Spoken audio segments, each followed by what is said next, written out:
వాక్యాసక్తి కలిగిన ప్రియులందరికీ ఈ ఉదయకాలము శుభములు వందనాలు తెలియజేస్తూ ఉన్నాను.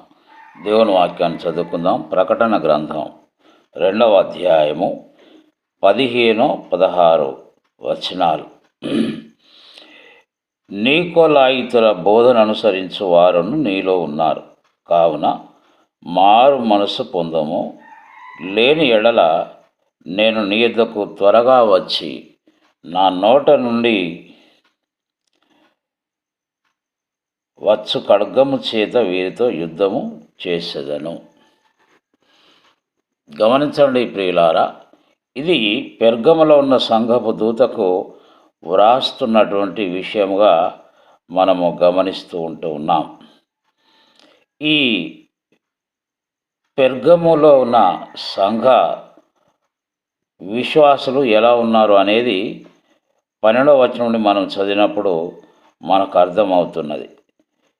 ఇక్కడ సాతాను సింహాసనం ఉన్న స్థలంలో నీవు కాపురం ఉన్నావని నేను ఎరుగుదును, మరియు సాతాను కాపురం ఉన్న ఆ స్థలములో నాయందు విశ్వాసి అయ్యుండి నన్ను గురించి సాక్షి అయిన అంతిపై అనువాడు మీ మధ్యను చంపబడిన దినములలో నీవు నా నామం గట్టిగా చేపట్టి నాయందుల విశ్వాసమును విసర్జింపలేదని నేను ఎరుగుదును. అయినను నేను నీ మీద కొన్ని తప్పిదములు మోపవలసినది. అవి ఏవనగా, విగ్రహములకు బలి ఇచ్చిన వాటిని తిననట్లును, జారత్వము చేయనట్లును, ఇశ్రాయేలుకు ఉరియొడ్డుమని బాలాకునకు నేర్పిన బిలాము బోధన అనుసరించువారు నీలో ఉన్నారు. బిలాము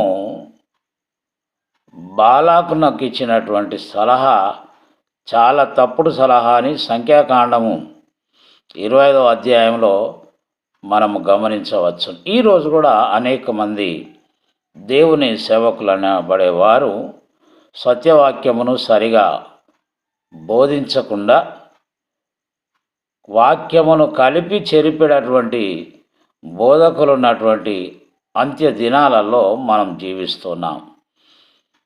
మరి అలాంటి వారిని మనం గుర్తుపట్టాలంటే వాక్యమును సంపూర్ణముగా ఎరిగిన వారమై ఉండాలి. నాటి బెరయ సంఘస్థుల వలె ప్రతి దినము లేఖనములను పరిశోధించేటువంటి వారుగా వారున్నారు ఆ దినాల్లో. ఈ దినాల్లో మనం కూడా అలాగున ఉండి ఈ తప్పుడు బోధకులను గుర్తించి వాటిని విసర్జించి మనంతట మనం మారు మనసు పొంది పరలోకమునకు సిద్ధపడదాం. అట్టి కృప పరిశుద్ధాత్మ దేవుడు మనందరికి దయచేయను గాక. దేవుడు మిమ్మల్ని దీవించును గాక. అందరికీ వందనాలు.